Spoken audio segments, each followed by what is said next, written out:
Hello, আসসালামু আলাইকুম। ইফাজাত channel থেকে আপনাদেরকে স্বাগতম।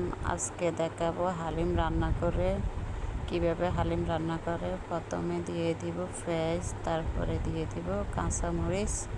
এবার একটু নেড়ে চেড়ে দিয়ে দিব আদা বাটা,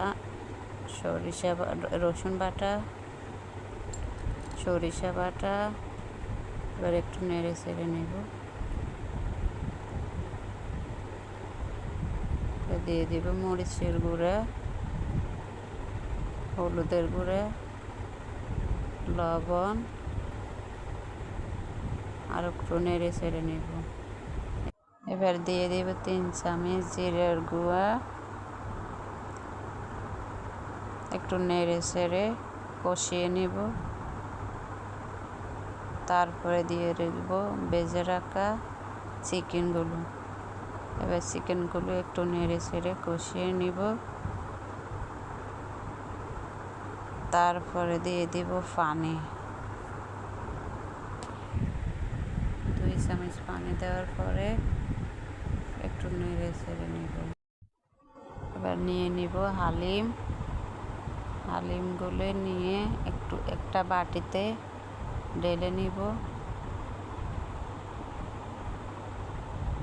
বাটিতে ঢেলে নিয়ে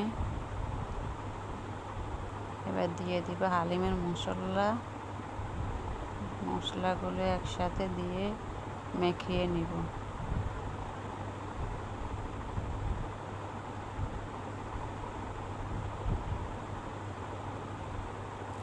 এবার দিয়ে দিব রসুন বাটা, সরিষা বাটা, আদা বাটা।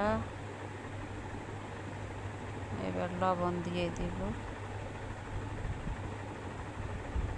দেওয়ার পর এবার কুসুম গরম পানি দিয়ে নেড়ে চেড়ে মিশিয়ে নেব। মিশিয়ে নেওয়ার পর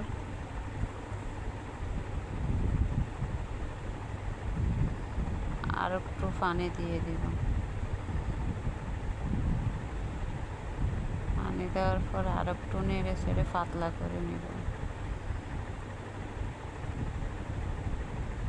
পাতলা করার পর রান্না করা চিকেনে ঢেলে দেব। ঢেলে দেওয়ার পর একটু নেড়ে চেড়ে নেব। নেড়ে চেড়ে আর একটু পানি দিয়ে দিব। এবার রান্না করে নেব। এবার আমাদের হালিমগুলো রান্না হয়ে গেছে।